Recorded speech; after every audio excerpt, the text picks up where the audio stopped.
Olá, bom dia, bem-vindos a mais uma rúbrica do Despertar em Consciência. Eu hoje tenho o prazer de ter como convidada a Cristina Potier, que é diretora da Fundação Rui Osório de Castro. Olá, Cristina, bem-vinda. Olá, Patrícia, obrigada, em primeiro lugar, pelo convite. Olha, o prazer é todo meu, porque eu tenho a certeza que vamos ter aqui uma conversa simpática sobre aquilo que a Fundação faz e sobre o teu trabalho também. A Fundação Rui Osório de Castro é uma fundação que, corrige-me se eu estiver errada, que dá apoio a famílias de doentes oncológicos, certo? Nós trabalhamos só na área do cancro pediátrico, portanto, só na área das crianças. Portanto, nós damos apoio, mas em áreas muito específicas. Então, só a enquadrar um bocadinho, a Fundação existe desde 2009 e no início, quando surgiu, nós tentámos perceber quais é que eram as áreas que não estavam a ser trabalhadas. Não interessava ser mais uma, não interessava fazer o trabalho que os outros já estavam a fazer e, portanto, tentámos identificar as áreas em que haviam ainda necessidades. E por isso nós trabalhamos, além de trabalharmos na área do cancro pediátrico, por si só já é apenas 1% dos cancros como um todo, não é? Portanto, realmente é uma doença rara, ou muitas doenças raras, diferentes, mas além disso trabalhamos em duas áreas muito específicas, que é na área da informação, portanto, dar informação às famílias, a questão da literacia, não é? Que hoje em dia se fala muito na área da saúde, porque sentimos que uma família informada é uma família mais segura e, portanto, desta forma estamos a dar apoio à família, dando-lhe a informação séria e credível, que é muito importante. Fugir um bocadinho às pesquisas de internet, à opinião dos amigos e tentar dar as bases sérias e credíveis relativamente à doença, relativamente aos tratamentos, aos exames. A outra área que nós trabalhamos é a área do apoio à investigação, portanto, e aí é apenas apoio financeiro, porque a investigação também, investigação nesta área pouco se faz também, portanto, no cancro realmente existe muita investigação, na área do cancro pediátrico existe pouco, e é de facto muito importante, só assim é que a medicina evolui. Quando nos anos 50 estávamos a falar, ou não é preciso ir tão longe, portanto, nos anos 70 era quase uma doença fatal, nos 80 hoje em dia temos taxas de sobrevivência muito elevadas e só se consegue graças à evolução da medicina e só com investigação é que é possível. Como é que surge esta fundação? Isto é uma fundação que foi particular, não é? Ou começou por ser uma fundação particular? Portanto, o Rui Osório de Castro é o pai e marido do atual Conselho de Administração, que morreu de repente em 2007 com um cancro no pâncreas.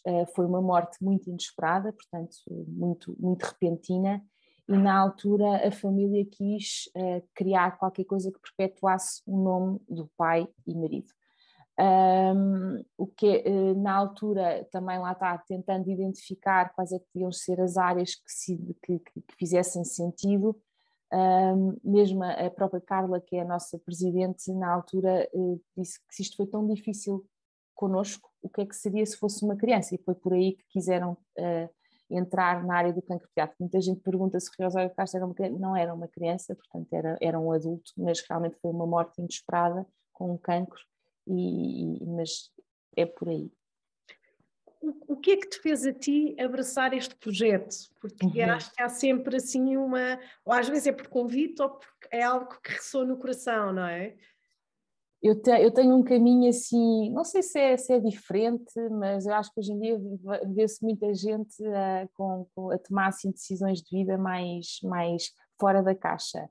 Eu comecei em consultoria e de repente, às tantas, estava na Deloitte, depois tive o meu primeiro filho, despedi-me, depois voltei uns passos, passei por um ou outro sítio, voltei à Deloitte. E a certa altura, apesar de ter gostado muito e ter aprendido muito, e no fundo é isso que eu acho que a minha base vem daí, é gestão, eu sou de gestão, às tantas senti que tinha que ser mais, portanto o meu trabalho não poderia ser só, tinha que me identificar e tinha que de alguma forma, tenho 2 filhos, portanto senti que tinha que de alguma forma contribuir para que o mundo fosse um bocadinho melhor. Não sentia que fazia isso na Deloitte, se calhar se pensar hoje em dia até o fazia, mas não tinha esse... E então, olha, saí assim do nada, ofereci-me como voluntária numa organização social e isto já foi agora já nem sei há quantos anos é que foi, mas já foi há muitos anos. Acho que há 9 anos, 10 anos. E a partir daí nunca mais saí da área social. A entrada aqui na fundação foi um acaso, foi um convite que me foi feito, portanto, eu saí desta organização onde estava, onde tive durante 4 anos e tive uma passagem curta na Terra dos Sonhos e foi por causa disso que me contactaram a perguntar se eu não estaria interessada. De facto, sim, era o meu público-alvo.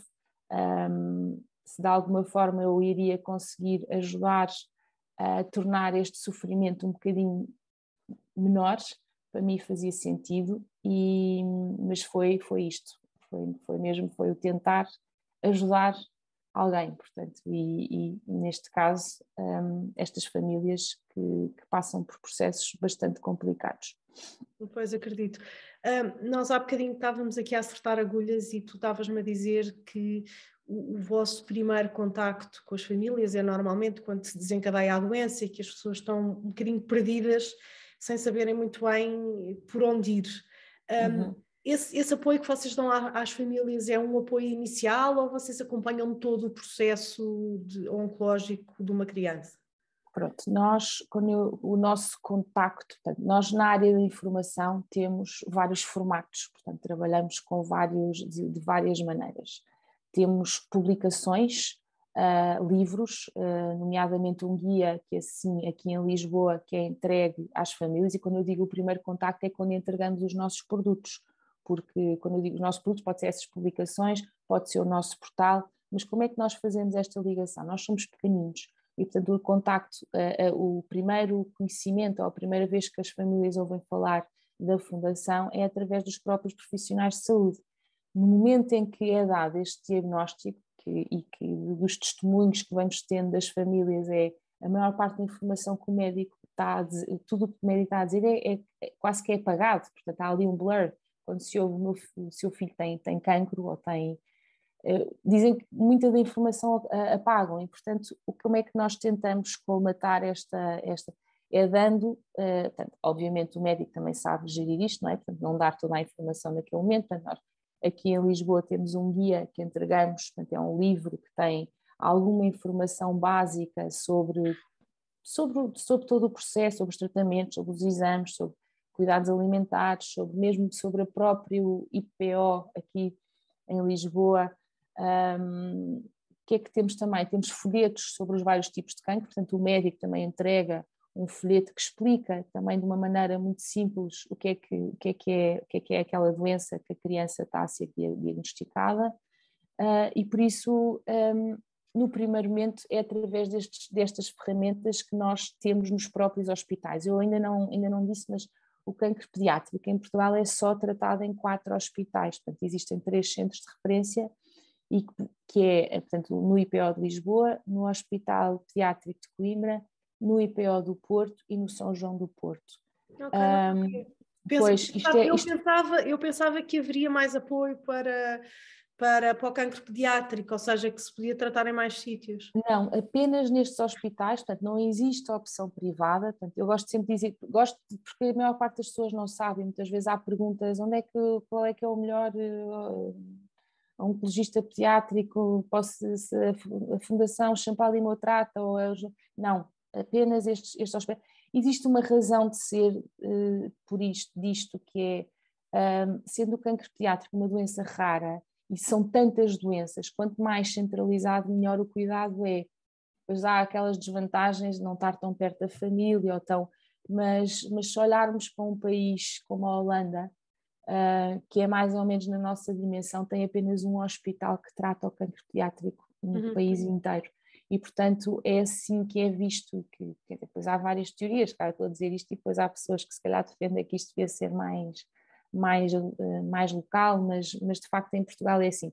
Por isso, para nós, Fundação, também é muito fácil chegarmos às famílias, porque são apenas 4 hospitais, portanto nós basta termos lá as nossas ferramentas e é fácil chegar a elas e dar-nos a conhecer. Portanto, eu falei-vos destas publicações, mas depois nós temos também online, e isto para evitar o Dr. Google, não é? Temos um portal de informação da oncologia pediátrica, onde temos, lá está também, conteúdos sobre a doença, virado tanto conteúdos escritos para o adulto, conteúdos escritos para as próprias crianças, se calhar mais adolescentes, não é? Porque quem vai ler na internet não são os pequeninos, são aqueles a partir, não sei, 10 anos, começam a fazer essas pesquisas, mas o portal tem informação, tem notícias também sobre diárias, sobre coisas que tenham a ver com oncologia pediátrica, tem legislação, apoios, uma série de informação. Além do portal, temos também um seminário que fazemos todos os anos, que é direcionado, os conteúdos são também direcionados para as famílias, apesar de depois ser o único ponto de encontro entre organizações sociais que trabalham na área, os investigadores, os médicos, as enfermeiras, assistentes sociais, etc. Portanto, acaba por ser o único ponto de encontro anual que acontece. Nos últimos 2 anos foi online, tenho pena sempre, porque acho que o contacto pessoal é importante, mas ao mesmo tempo conseguimos chegar a muito mais pessoas, portanto também tem essa vantagem. Além deste seminário, o que é que nós fazemos mais? Também fazemos já há 2 anos mas isso online, até por causa do Covid, aliás foi lançado em março de 2020, nós chamávamos, eram supostos ser workshops temáticos sobre temas específicos que podiam ser importantes para os pais. Nós vamos fazer agora um dia 5 de julho sobre a pele, portanto, cuidados a ter com a pele durante os vários tipos de tratamento que podem surgir, portanto vamos ter ali alguma conversa, mas são coisas curtas, de 1 hora. O seminário é um dia inteiro, sobre vários temas, e este aqui, gravamos, cerca de 1 hora, fica no YouTube também, olha, como este teu programa, não é? E portanto os pais podem sempre ou ver online e fazer perguntas, ou então depois verem mais tarde, e portanto acabam por ser conteúdos informativos. Portanto, o nosso contacto, depois também temos um número no WhatsApp, que os pais podem nos contactar, que por acaso não temos tido grande adesão. Aliás, é uma coisa que vou ver se faço aí um questionário, tentar perceber porque é que este WhatsApp não está a funcionar, porque o contacto mais imediato, que hoje em dia toda a gente utiliza, no nosso caso não tem estado a ter resultado. Depois temos e-mails, temos muitos pais que nos mandam e-mails a perguntar coisas ou alternativas lá fora. O que nós sentimos é que muitas vezes os pais, quando nos contactam, é em situações limite. Quando nessa altura o que nós dizemos sempre é que deve falar com o médico, cada caso é um caso, mas tentam-nos sempre contactar à procura de outras alternativas quando o médico diz que não há, ou que a melhor alternativa é esta, e muitas vezes há aqui alguma... Tentam através de nós chegar a outro tipo de informação. Acho que disse assim mais ou menos tudo. Cristina, as fundações são instituições que acabam por, de alguma forma, terem sempre a questão da sustentabilidade financeira que é preciso assegurar. Qual é que é o vosso maior desafio nesse campo? Olha, portanto, nós como fundação que somos, temos uma parte do nosso orçamento que é interno, portanto, que vem de investimentos que fazemos, e portanto temos essa sorte. Portanto, eu quando vou pedir dinheiro, estou a pedir dinheiro para projetos concretos, que também é uma vantagem, isto porque em relação a algumas organizações sociais, como associações, que não tendo este capital, precisam de angariar para tudo, não é? O que é a nossa grande dificuldade, para ser muito honesta? Nós normalmente, ou as pessoas, portanto, para projetos concretos, normalmente identificam-se mais com os projetos de informação, ou porque têm mais visibilidade, ou porque é um livro e aparece lá um logotipo, ou porque é um seminário e aparece... Temos muita dificuldade em angariar dinheiro para a investigação, o que faz-me... Eu percebo porquê, porque são projetos que não têm uma visibilidade imediata, e muitas vezes, se calhar, é por aí que a coisa não funciona. Mas temos também, como somos pequeninos, também temos o chegar ao doador particular, também é-nos mais complicado. Portanto, ou são pessoas que realmente passaram por isso e que nos conhecem e que nos apoiam, senão é mais complicado. Vocês desenvolvem investigação ligadas a outro tipo de instituições, a laboratórios, a hospitais, mesmo nos hospitais onde os IPOs, e é por aí que vocês vão em termos de investigação? Nós temos duas formas atualmente, portanto, temos um prémio em que aqui em que premiamos projetos que é bastante abrangente, mas projetos que melhorem a qualidade de vida das crianças ou das famílias. E, portanto, aqui conseguimos abranger, é um prémio anual, temos o apoio da Fundação Milênio BCP e que já teve várias edições, e aqui tentamos, e até projetos que podem ser da área de investigação pura e dura médica, temos outros ligados mais à área psicológica, outros, portanto, aí temos uma coisa bastante abrangente. Em relação ao nosso apoio à investigação, nós aqui são os protocolos de ensaios clínicos que são feitos nos próprios hospitais. Porque agora só para voltar um bocadinho atrás na questão da investigação. Os medicamentos que são usados nas crianças são medicamentos que nós estamos a testar com os nossos protocolos, são medicamentos que já estão no mercado.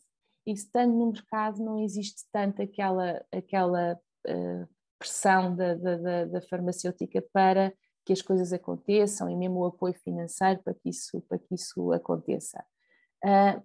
A dificuldade que nós temos neste tipo de estudos é que são feitos pelos próprios hospitais, na disponibilidade dos médicos, e em Portugal não existe aquela alocação de tempo à investigação. Portanto, os médicos dentro desta área estão estão totalmente afetos à prática, não é? Ao cuidado dos doentes, e portanto a parte da investigação é quase feita por carolice. Eu nem gosto de dizer isto, mas é um bocadinho. E portanto às vezes fica um bocadinho para trás. Portanto, o que é que nós apoiamos aqui? Lá está, a investigação nesta área tem que ser feita internacionalmente, porque para termos amostras consideráveis e para poder chegar a conclusões, o que acontece na oncologia pediátrica, e que não sei se será nas outras áreas, os profissionais estão agrupados por patologia, e portanto têm grupos de trabalho. E nesses grupos de trabalho são desenvolvidos protocolos que têm que ser testados através de ensaios clínicos nos próprios hospitais, mas são quase risco nenhum. Portanto, aliás, normalmente são medicamentos que até já estão a ser utilizados, mas aqui a ideia é que sejam testados nas próprias crianças, porque a forma como a criança reage é completamente diferente de um adulto, e portanto às vezes não é só diminuir a dose e ter, até é garantir que aquilo fica protocolado, e que o tipo de tratamento que é feito é sempre o mesmo, e portanto está tudo em conjunto a trabalhar naquele... Quanto mais informação, melhor, não é? Não é o médico a trabalhar sozinho, é em conjunto. Portanto, nós aqui o que nós fazemos é apoiamos financeiramente para que isto seja viável. Portanto, a questão dos recursos humanos nós não podemos fazer nada, os médicos têm que lá estar, se tiverem disponibilidade, mas muitas vezes é preciso, como a pólice de seguro, de responsabilidade civil do próprio hospital, para salvaguardar a questão é obrigatório que este seguro exista, normalmente tem um custo bastante elevado, e nós temos apoiado com a questão da apólice de seguro. Mas estamos disponíveis para apoiar o que for preciso para garantir que realmente existe investigação. Só uma pergunta, Cristina, ou seja, neste momento a investigação que acontece mais, não é? Se é que eu posso dizer isto desta forma, está ligada à terapêutica de intervenção na doença, mas há investigação que pode ser feita, por exemplo, do aparecimento de certos e determinados tipos de cancro. Esse tipo de investigação é feita porque, sei lá, há cancros que são mais recorrentes, não é? Sei lá, as leucemias, isso tem havido imenso, mas há casos de doenças oncológicas mais raras e que a investigação poderia ser utilizada para se perceber se isto tem uma origem genética, se tem uma origem sei lá, alimentar-se, tem uma origem noutra coisa qualquer, isso pode ser feito ou não? Pode e deve, mas não é feito. O cancro pediátrico, pouco se sabe sobre o cancro pediátrico. Agora estavas a falar numa coisa importante. Porquê é que aparece? Não se sabe quase nada, porque sabe-se que no adulto existe uma série de condicionantes, que, além dos genéticos, estamos a falar de cerca de 10%, ou isto é os números que eles dizem, mas depois, no adulto tem a ver com muitas, a forma, a nossa, como é que se diz, lifestyle, a nossa maneira de viver a vida, o que comemos, onde vivemos, o fumar, o beber, não é? Uma série de coisas que podem fazer com que tu tenhas um cancro. Numa criança isto não acontece. O tempo de vida não é suficiente para que exista ou para que surja um cancro. Portanto, pouco se sabe, não sabe nada. Quando se fala em prevenção no cancro, na criança isto não existe. A única coisa que tu podes fazer, ou que se pode fazer, e como mães que somos, é a questão do diagnóstico precoce, portanto, é estar atento, é ir ao pediatra, portanto, isto é o máximo que nós podemos fazer. Agora, não há prevenção possível. Há para depois para o cancro no adulto, não é? Portanto, nós incutimos esse estilo de vida aos nossos filhos para tentar salvaguardar de alguma forma. Existe, mesmo a nível europeu, uma grande vontade para que exista mais investigação nesta área, não só para perceber as causas, como também para, estavas a dizer e bem, apesar das taxas de sobrevivência hoje em dia serem bastante elevadas, continuamos a ter alguns tipos de cancro que, até por serem muito, muito raros, é difícil a investigação, é difícil melhorar estas taxas de sobrevivência, portanto, melhorar os próprios tratamentos, e, portanto, é mesmo essencial que exista mais investigação nesta área. Há bocado também estava a falar da questão da investigação, porque é que também é importante. Muitos destes tratamentos são muito agressivos, muito complicados, e, portanto, também há, e que tornam a qualidade de vida durante o próprio tratamento difícil, como depois na questão da sobrevivência. Nós temos, portanto, as crianças têm uma doença em criança e depois o ideal não, a questão é sobreviverem e depois têm uma vida inteira pela frente, onde cerca de 2/3 destas crianças que sobrevivem vivem com sequelas que podem ser psicológicas também, mas algumas físicas. E cerca de 1/3 delas sequelas graves. Quando eu digo sequelas graves, são coisas que até podem ser reincidências. Portanto, estamos a falar, é mesmo preciso, apesar de termos estas taxas de sobrevivência, é mesmo preciso investigar mais, é mesmo preciso que estes tratamentos sejam melhores, não é só curar a todo o custo, mas curar bem, termos uma vida digna, não é? Uma vida com saúde, não é? Uma vida com o mínimo de sequelas possíveis.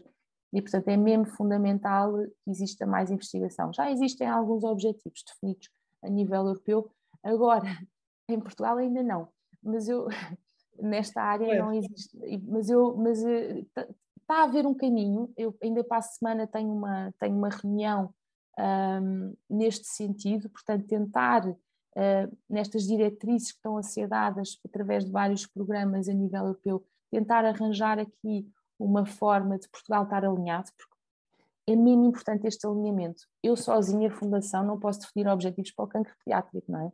Ou quais é que são as áreas que têm que ser desenvolvidas, porque lá está, é uma doença rara, são muitas doenças e tem que se definir prioridades. Não definindo prioridades, não definindo objetivos, nós não conseguimos fazer nada.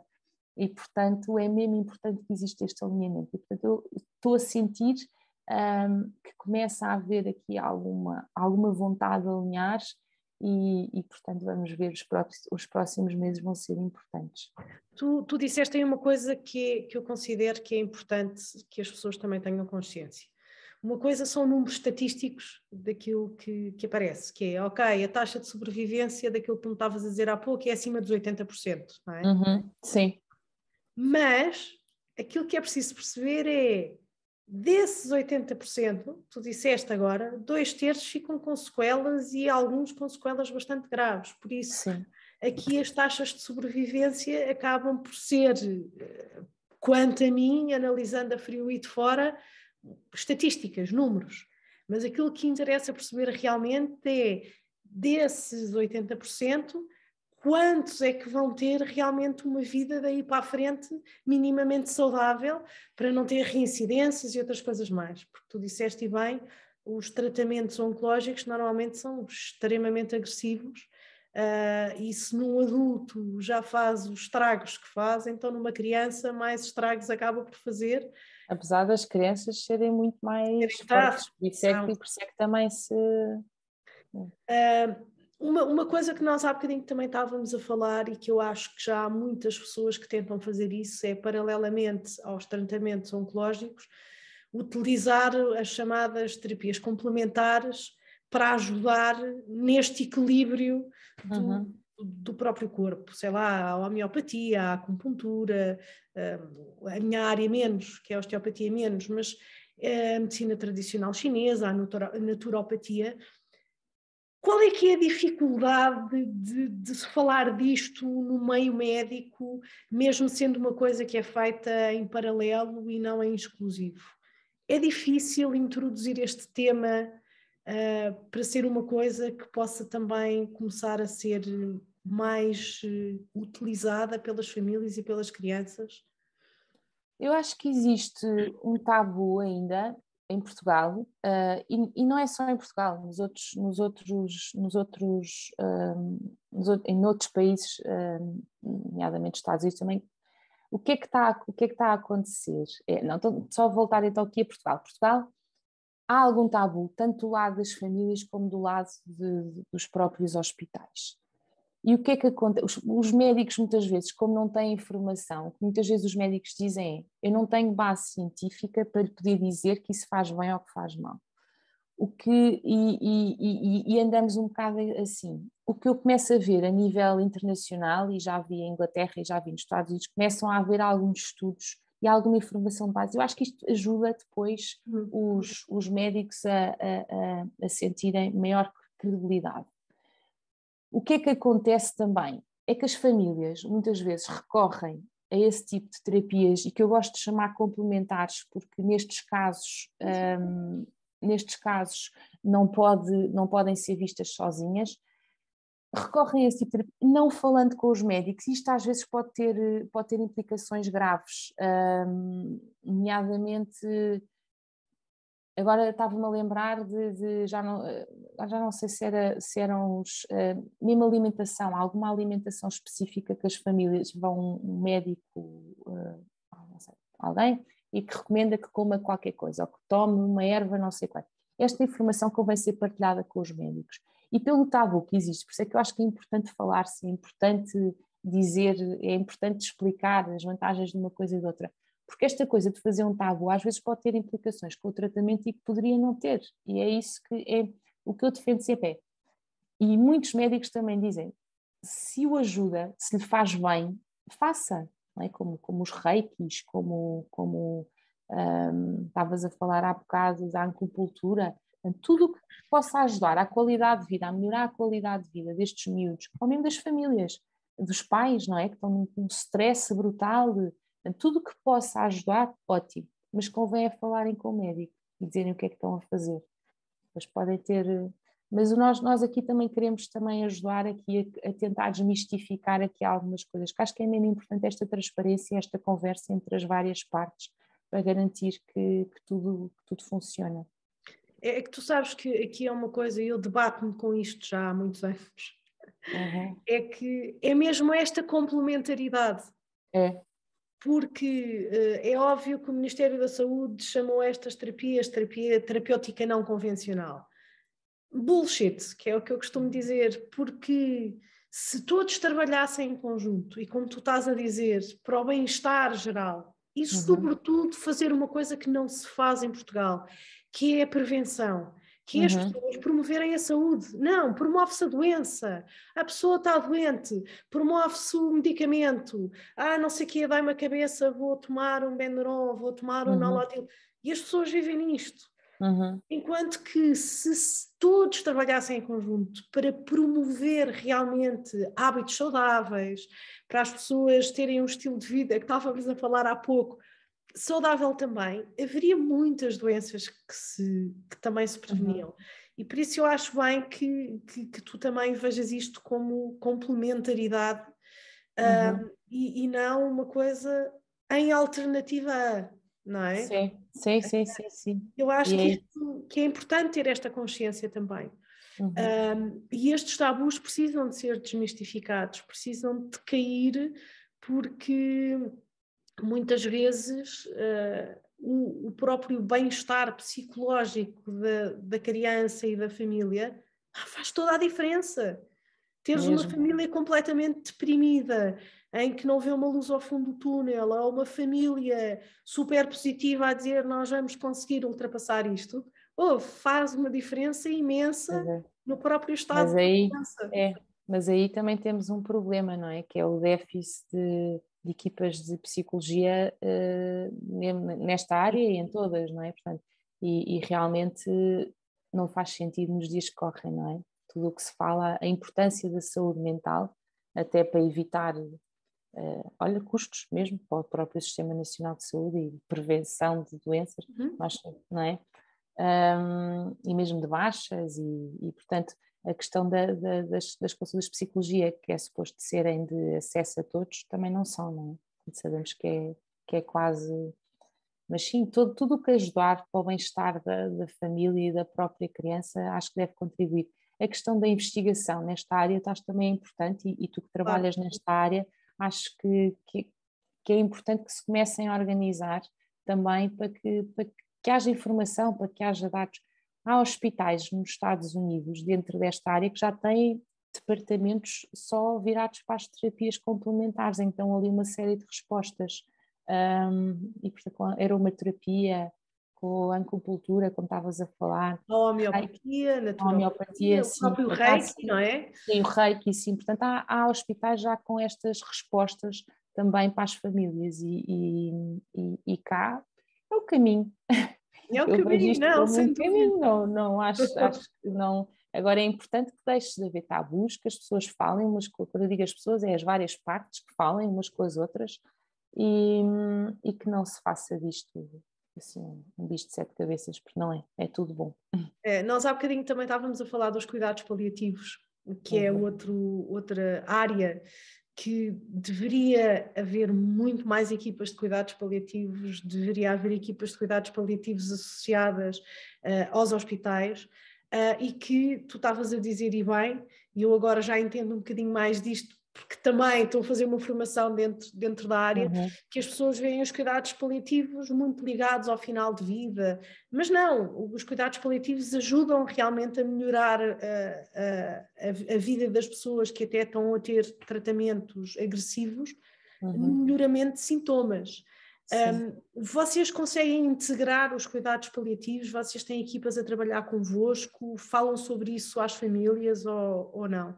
Lá está. Pronto, nós temos dentro da nossa área de informação e temos uma publicação só sobre cuidados paliativos. Até foi feita com a doutora Ana Lacerda, que atualmente até acho que é presidente dos paliativos pediátricos na Europa, tem um nome, uma associação qualquer, portanto, mas é em que temos uma publicação em que se fala e que se explica uma série de coisas sobre os cuidados paliativos. Há bocado estavas a dizer, tudo o que não é curativo é paliativo, portanto, tudo o que ajudar, eu tomo um Benuron e não estou a curar nada, não é? Portanto, no fundo, a tentar melhorar Estás a a simular minha... sintomas. Portanto, é um bocado, eu estou a fazer um paliativo aqui há uma dor de cabeça, ou quer que seja que tenha. Portanto, em relação também aos cuidados paliativos, também tentamos, ainda não foi um tema abordado nos nossos seminários, porque é abordado com muita frequência, mas lá está, o que nós queremos é explicar às famílias que os paliativos não são apenas cuidados de fim de vida. Sim, em Portugal há pouco é que estavas a dizer, há bocado a questão do não haver equipas suficientes de cuidados paliativos, mas todos os nossos médicos, também não nos temos que esquecer disso, todos os nossos médicos, ou estes médicos especialmente nesta área, fazem também cuidados paliativos. infelizmente se calhar não há muitos especializados, mas todos o fazem. E não se devem, portanto, as famílias não devem ficar assustadas quando se fala em paliativos, mas sim há uma lacuna que há de vir a melhorar. Tu sabes que uma coisa interessante agora que estavas a falar sobre isso, eu infelizmente um dos meus irmãos partiu aqui há uns anos atrás com cancro. Uhum. E aquilo que foi muito interessante que a médica lhe disse, a médica oncológica dele, é porque ele fazia os tratamentos e realmente os sintomas ou os efeitos secundários dos tratamentos que ele tinha eram menores. E eu depois perguntei à médica, mas o que é que melhorou? Foram os tratamentos em si? E ela diz-me não, os tratamentos são os mesmos. O que melhorou foi tudo aquilo que nós desenvolvemos a complementar o tratamento para diminuir os efeitos secundários. Claro. Isto chocou-me um bocado.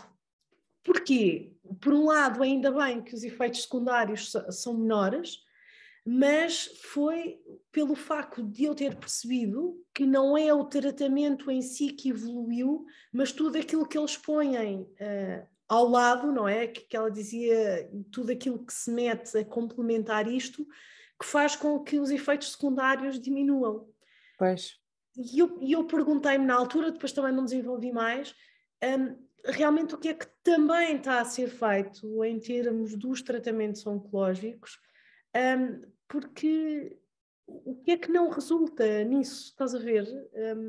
Porque muitas vezes eu pergunto-me se o resultado final é sempre o mesmo, se a taxa de sobrevivência nos adultos é menor do que é nas crianças, o que é que eles não estão a conseguir ver ou o que é que não estão a conseguir fazer para mudar essa realidade? O que é que falta entender aqui? Estás a ver? Pois, por isso é que a investigação é mesmo muito importante, a questão de perceber melhor o próprio tumor, não é? Perceber a base daquilo e como é que se consegue contrariar aquilo, a questão da medicina de precisão, portanto, não matares tudo, porque o que o tratamento faz está a matar, não é? Está a matar as células todas. E, portanto, quanto mais preciso for o tratamento, melhor, e portanto é essencial que se investigue nesta área e existem também. Eu acho que só assim é que nós vamos conseguir que os tratamentos não sejam tão agressivos, porque é o que tu dizes, além do que tu estás a tratar, estás a tomar uma catrefada de coisas para evitar os efeitos secundários daqueles tratamentos, os enjoos, a dor, depois depende, mas várias coisas, sim.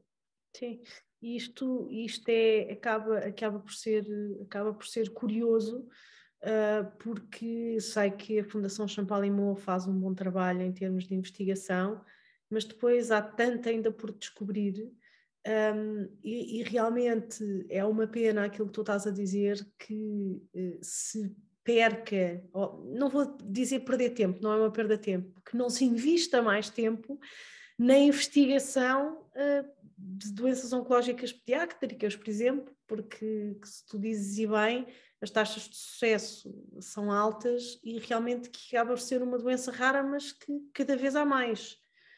E com um impacto brutal para a sociedade, porque nós não estamos a falar só das crianças, é toda a família que acaba por ter muito impacto na família toda, não é? Portanto, e além de que tem anos pela frente, anos, não é? Às vezes 80, tem muitos anos pela frente, portanto é mesmo importante que se invista nesta área. As famílias recorrem à vossa fundação para serem ajudadas no momento inicial e depois desse boost ser feito, as pessoas continuam a ter apoio da fundação ou não?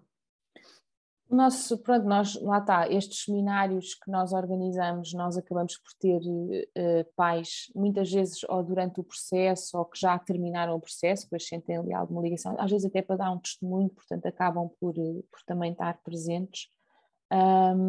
Mas eu acho que os pais recorrem muito a nós em alturas de dúvidas, portanto ou vão ao site procurar, ou pedem-nos algum livro ou algum, porque está nos hospitais, mas às vezes a família está em casa, portanto não estão internados, portanto pedem-nos alguma informação. E depois era o que eu estava a dizer, que infelizmente muitos vêm ter connosco naquela fase em que a tentar uma hipótese qualquer, ou uma alternativa, ou recomendação, e é mesmo nesta fase nós não conseguimos mesmo ajudar, porque cada caso é um caso, e portanto o máximo que eles podem sempre fazer é pedir uma segunda opinião a outro médico da área, noutro hospital, tem sempre direito a isso. Apesar de, pronto, como eu estava a dizer, em Portugal realmente só temos os 4 hospitais e, portanto, também a questão de pedir a segunda opinião, às vezes, mas dá sempre, podem sempre ir a outro médico. Mas nós nunca conseguimos dizer o que é que seria uma alternativa, não é? Claro. Mas nós estamos sempre lá. Nós estamos sempre lá e a informação toda que nós damos é para todo o processo. Claro. Aliás, lançámos agora, eu acho que foi no ano passado, não, há 2 anos, lançámos um livro que lá está, Desafios para os Pais, é totalmente virado para os pais e que fala sobre todo o processo, todas as várias fases do tratamento, e muito virado para a parte psicológica e parte emocional, porque há coisas que acontecem a todos, e é um bocadinho sentirem que isto faz parte de um processo e que é normal sentirem-se tristes ou ansiosos na certa altura, ou o impacto que isto depois pode ter na família, no casal, nos irmãos, não é? Muitas vezes também acabam por sofrer imenso durante no tratamento de um irmão, não é? E, portanto, tentamos dar sempre ferramentas que possam ajudar as famílias ao longo do processo, até porque no princípio se cá querem muita informação, mas a informação não fica retida, às vezes até pode ser assustador, e muitas vezes há famílias que nem querem a informação no princípio, depois vão pedir a seguir. Então isto nós estamos sempre lá. Depois depende. Há uns que não querem saber nada, só ouvem o que o médico diz e tá, ouvem quase o próximo passo, amanhã vão fazer isto. Há pessoas que não querem mesmo saber, não querem porque preferem não ter a informação. Portanto, isto depois depende de cada um, mas de uma forma geral, o terem informação e perceberem o que é que vai ser e como é que dá-lhes mais segurança. Vocês têm protocolos internacionais com outras fundações? Nós, não, nós trabalhamos muito lá, também não há assim, há bastantes, mas não, eu trabalho muito, eu gosto muito de partilhar e portanto eu tento perceber como é que as organizações funcionam, apesar de, imagina, agora assim só para te explicar um bocadinho a questão muitas das organizações, nomeadamente em Inglaterra, nos Estados Unidos, dentro desta área, existem para apoiar financeiramente os tratamentos. Okay. Nós cá em Portugal, isso é uma necessidade que não existe, porque o tratamento das crianças é totalmente gratuito. Portanto, o foco de trabalho acaba por ser bastante diferente no nosso caso em relação a estas. Pois há organizações muito viradas para a investigação, e sim, é igual, mas a questão de pedir dinheiro para um tratamento de uma criança específica, nós cá não fazemos, não há essa necessidade. E quando a criança tem que ir lá fora, é uma coisa que eu gosto sempre de passar, e se o médico achar que realmente lá fora existe um tratamento melhor do que o que é feito cá, ou que não existe solução cá, ou que está a ser feito, também é pago pelo Estado. Portanto, através da DGS, portanto, é preciso umas autorizações, mas também é pago. Portanto, normalmente esta parte financeira fica salvaguardada. Sabes que é muito curioso que todos nós, eu inclusive, me queixo do nosso Sistema Nacional de Saúde. Mas reconheço que é dos melhores do mundo em termos dos apoios que dão às pessoas e às famílias, porque, por exemplo, os Estados Unidos, que é uma realidade que eu conheço relativamente bem, porque tenho lá muitos amigos, tu tens um seguro de saúde ou tens um seguro de saúde. Sim. Ponto. E se não tiveres, não tens direitos a cuidados médicos. E isto é inacreditável. E por isso tu estás a dizer uma coisa que eu acho que é super importante as pessoas também perceberem, que realmente nós temos o privilégio em Portugal destes tratamentos serem totalmente comparticipados pelo Estado, as famílias não têm esse ónus. Bom, é óbvio que uma pessoa quer recorrer, não na parte pediátrica, como tu já explicaste, mas quer recorrer a uma Fundação Champalimau, etc. Isso já é outra história. Isto é uma coisa que também traz a possibilidade de qualquer família, independentemente do seu estado social ou de quanto é que as pessoas ganham, de poderem ter acesso a cuidados de saúde fundamentais para a sobrevivência de uma criança, não é? O que acontece muitas vezes a estas famílias, e por isso eu não quero dizer que não existam e a acreditar, por exemplo, em apoios financeiros para as famílias e apoio alimentar, porque existem muitas famílias que, por causa deste processo de tratamento, entram em situações financeiras complicadas. Financeiras porquê? Porque muitas vezes a mãe ou o pai deixam de trabalhar, porque têm que estar a acompanhar mais os tratamentos. Às vezes famílias que são do Algarve têm que se deslocar para Lisboa, portanto, não é fácil, e depois depende muitas vezes da entidade patronal, alguma flexibilidade que existe, porque não é a nossa legislação que protege de nada, porque não, quer dizer, eu se calhar às vezes preciso de mais umas horas do meu dia e se calhar continuar a trabalhar a outras horas até para a minha cabeça continuar, a nossa legislação não permite este tipo de situações mais flexíveis, portanto isto eu acho que cabe aqui também ao bom senso de todos. Mas portanto, há famílias que de facto precisam de apoio financeiro, não é para o tratamento está completamente, isso já é um grande descanso, sim. Mas esse apoio financeiro depois é conseguido como? As pessoas têm que pedir, pedem à Segurança Social, pedem... Existem, não, a questão, não, nós lá no PIPOP temos uma série de informação sobre esse tipo de apoio que as famílias têm direito, mas isso é através de baixas e através de... Há uma série, isso eu sugeria mesmo que fossem lá, porque eu depois não sei falar, não sei detalhar. Sim. O que depois há é organizações como a Acreditar, em que a pessoa se pode candidatar, pode pedir apoio, explicar a sua situação e dão apoio ou alimentar, ou, depende do que é a necessidade daquela família. E aí pode também dar alguma ajuda. Mas do Estado existem algumas formas formais, mas depois tem ali algumas falhas, nomeadamente, agora eu tenho medo da legislação entretanto ter mudado, mas há alguns, no caso das leucemias, por exemplo, os tratamentos são muito compridos, são muito prolongados, portanto demoram muito tempo, e existe um tempo limite de apoio de baixa de família, portanto não pode estar mais do que, tenho ideia que são 2 anos, e isto não chega. E, portanto, às vezes é neste tipo de coisas que eu digo que a inflexibilidade da nossa legislação às vezes podia ser tudo um bocadinho mais flexível, mas olha, se calhar é com bom senso. Cristina, eu estava aqui a pensar, tu deves ter esses números, mais ou menos. Ainda não falámos de números. De quantas crianças é que nós estamos a falar em Portugal? De quantas crianças é que nós estamos a falar que acabam por ser doentes oncológicos? Tens ideia? Todos os anos são diagnosticadas cerca de 400 crianças com cancro em Portugal. Portanto, à volta de, eu digo sempre, uma criança por dia, uma família por dia está a ter esta notícia, não é? Claro que depois em tratamento há muitas mais, não é? Mas estamos a falar de 400 por ano a ser diagnosticadas. Eu há bocado estava a dizer, ainda não falámos de números, porque também temos esse problema, porque não existem números oficiais. Okay.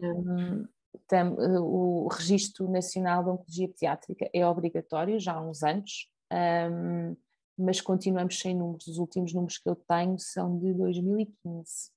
Uau, mas isso Portanto, a informação que nós temos é uma coisa que me faz bastante confusão. 2015, olha, mas sei que são muito antigos. Supostamente o problema está a ser resolvido, é suposto termos dados nos próximos meses, mas eu estou na Fundação desde 2015 e desde 2015 que me faz alguma confusão a não termos dados atualizados.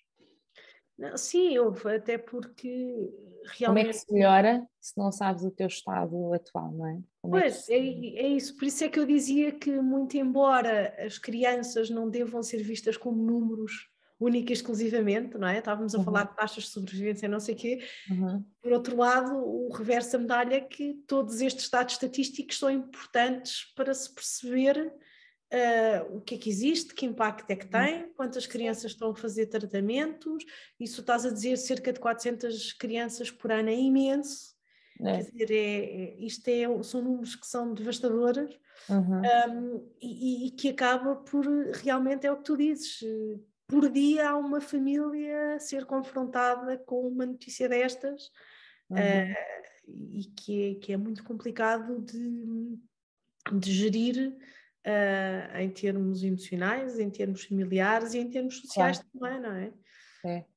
Eu lembro, agora estava a questão da importância de termos números. Portanto, uma das nossas áreas é a investigação, mas eu acho tantas, mas temos que ir para trás, porque porque é que eu estou a dizer que é preciso investigação se eu não sei o que é o meu estado hoje? Como é que eu vou testar um protocolo? Como é que eu vou dizer que aquele protocolo realmente teve melhorias? Como é que eu vou justificar a compra de um equipamento qualquer se eu não sei depois avaliar se realmente aquela equipe. E portanto, em termos de gestão, isto também faz-me bastante confusão portanto, estou até já sugerimos apoiar mesmo tudo o que fosse preciso, mas não, depois dizem que é uma responsabilidade do Estado, portanto, isto tem andado assim um bocadinho pendurado, mas eu acho que agora, nos próximos meses, vamos ver se temos alguns números, senão voltamos ao ataque. Qual é que é o teu maior desafio enquanto diretora da Fundação? Ai, olha, não, olha, sabe, não, a investigação, para tu conseguires ter impacto na investigação é preciso teres bastante dinheiro, e eu sinto sempre que eu nem na área da informação conseguimos ir fazendo os nossos projetos, obviamente não se fazem sozinhos, preciso sempre dos profissionais de saúde e é assim que vão acontecendo. Eu no início estressava imenso com os meus prazos, com os meus planos feitos para os projetos, hoje em dia já percebi que eles têm o tempo tão contado que muitas vezes não é possível cumprir aquele prazo, mas é importante ir-se fazendo. Na área da investigação, sinto bastante, às vezes sinto-me um bocado de mãos atadas por saber que é tão importante, como por estes motivos todos que nós já falámos, e não conseguir, e sentir que não estamos a conseguir investigar mais, não estamos a conseguir não consigo medir o impacto, não é? Eu sei que as coisas vão acontecendo, sei que vamos dando alguns apoios e tenho a certeza que vão contribuindo para a melhoria, mas não o vejo e isso faz-me alguma confusão. Então esse para ti é o teu maior desafio, não sentires que as coisas andam demasiado lento ou não veres os resultados logo? Não, pois outro desafio, mas este lá está, este foi o desafio que quando eu entrei aqui na Fundação, achei que era importantíssimo medirmos o nosso impacto. Como é que eu vou justificar o nosso trabalho se eu não consigo? E tive que aprender a viver com isto, porque de facto eu não consigo medir o meu impacto. Para já, não consigo medir o impacto, consigo medir ou de uma ação, consigo medir o que é que as famílias sentem do nosso trabalho, consigo medir o que é que os médicos ou os profissionais de saúde sentem, o que é que precisam, mas não consigo dizer eu estou a melhorar a qualidade de vida desta em X%. Não consigo, isto faz-me alguma confusão em não ter estes números também. Eu sou muito números também.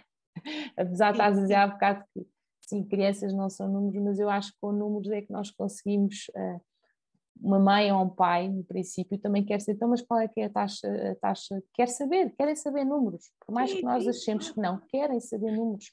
E, portanto, eu, apesar de ser uma pessoa, são pessoas, são tudo pessoas, mas os números são essenciais e são informação essencial para saber com o que contamos.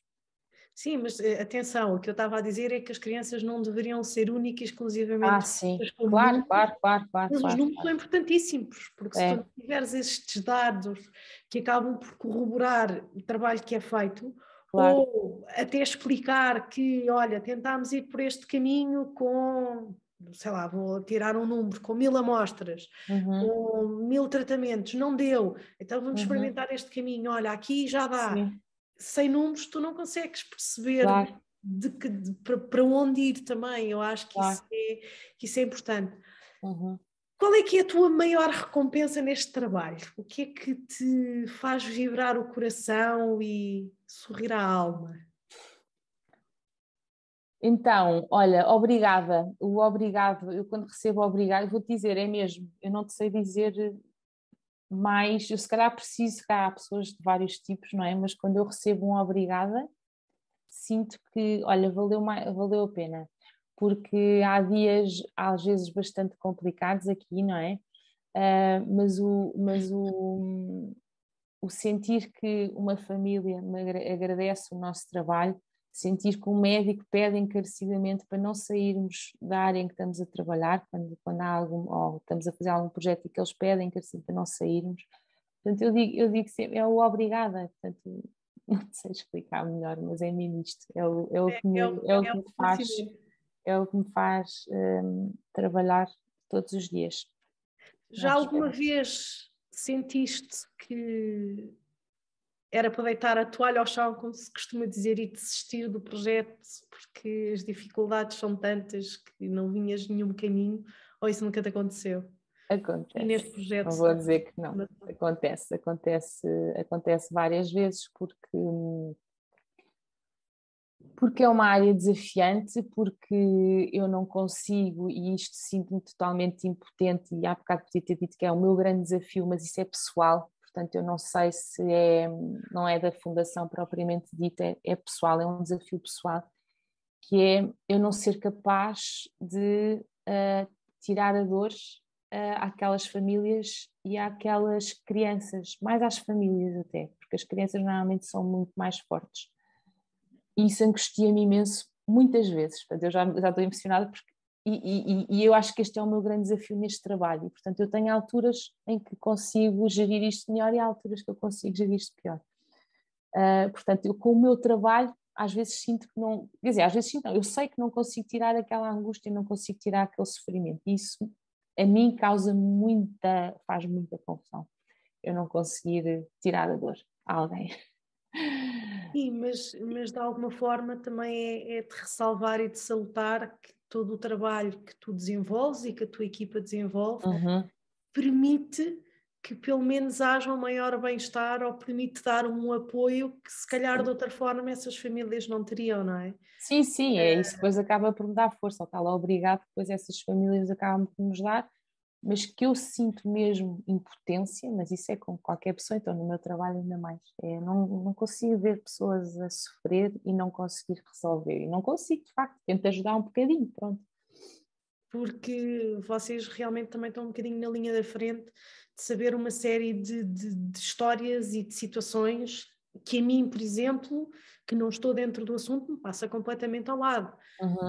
Sei que existe, mas não sei que existe na primeira pessoa, a não ser que seja alguém conhecido. E tu tens isso todos os dias, não é? Na primeira pessoa. Eu acabo por não ter todos os dias e por isso eu acho também é por isso que também tenho sido ou tenho conseguido e realmente consigo trabalhar desta maneira, porque nós como somos uma fundação pequenina, nós normalmente o nosso contacto com as famílias ou é feito, portanto, pontualmente, como dizia há bocado, ou telefonemas, ou e-mails, ou mesmo nestes eventos que nós temos, mas de resto é feito através dos profissionais dos hospitais, ou mesmo a acreditar, por exemplo, que é uma associação de pais e amigos de crianças com cancro, eles acabam também por servimos um bocado deles para aferir necessidades. Portanto, nós, claro que sei de casos e todos os dias tenho as caras deles na minha cabeça,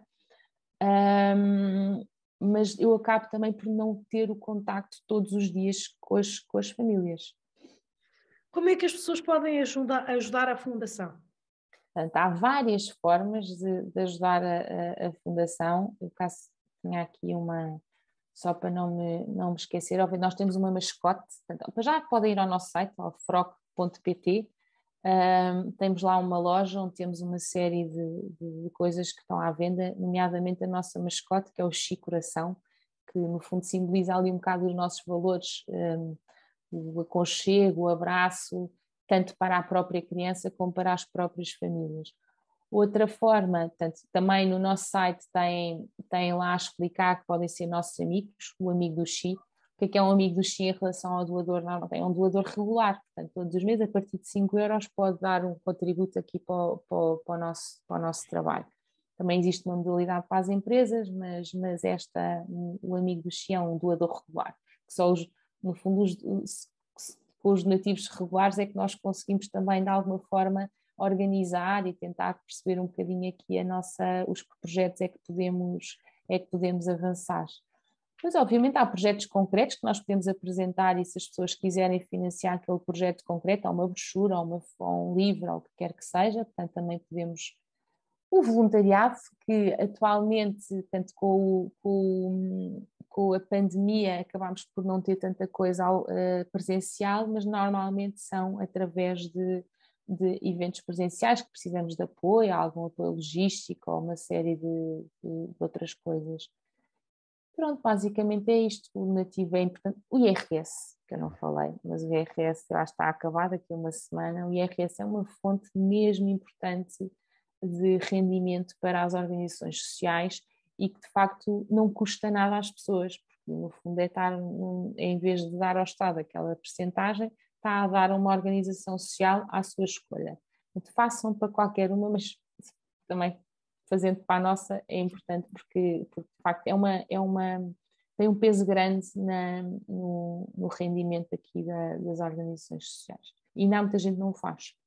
Isso eu faço sempre, eu todos os anos escolho uma e faço porque sei que posso fazer a diferença. Faz mesmo. A mim pessoalmente não custa rigorosamente nada, é só pôr um número na declaração de IRS, é pôr um NIF e que depois isso será encaminhado devidamente para as instituições que precisam. Cristina, a nossa hora já vai longa e eu queria que tu, para terminar, me pudesses deixar aqui uma mensagem para quem nos está a ver e ouvir. Olha, eu acho que a mensagem que eu vou deixar é o meu dia mais feliz da minha vida vai ser quando a Fundação deixar de existir, porque é sinal que já não é preciso. Portanto, é sinal que o cancro nas crianças não é desapareceu, mas que já é uma doença que não tem impacto. E, portanto, mas eu acredito muito na taxa de sobrevivência a 100%, acredito muito, mas só com investigação e com muita organização, muito foco, é que isto vai ser possível. E, portanto, é isto que eu acreditar que é possível qualidade de vida, que é possível taxa de sobrevivência a 100%, mas é preciso muito foco e organização. E é isso que eu peço a todos. Muito bem. Minha querida, agradeço-te imenso teres aceito este convite para estarmos aqui a falar sobre a Fundação Rui Osório de Castro. Acho que foi super importante as pessoas perceberem o que existe, o que é que está a ser feito em prol do cancro pediátrico. É super importante as pessoas também perceberem isso. E também perceberem que têm onde recorrer caso essa má notícia lhes bata à porta. E por isso agradeço imenso ter estado aqui este bocadinho à conversa. Obrigada eu, Patrícia, porque eu há bocado disse, quando ainda não estávamos a gravar, que se houver uma pessoa que não conhece a Fundação que está a ouvir isto, para nós já é importante. E, portanto, claro, olha, obrigada pela oportunidade. Então vá, o resto... Olha, um beijinho. Obrigada. Grata. Beijinho. Muito obrigada.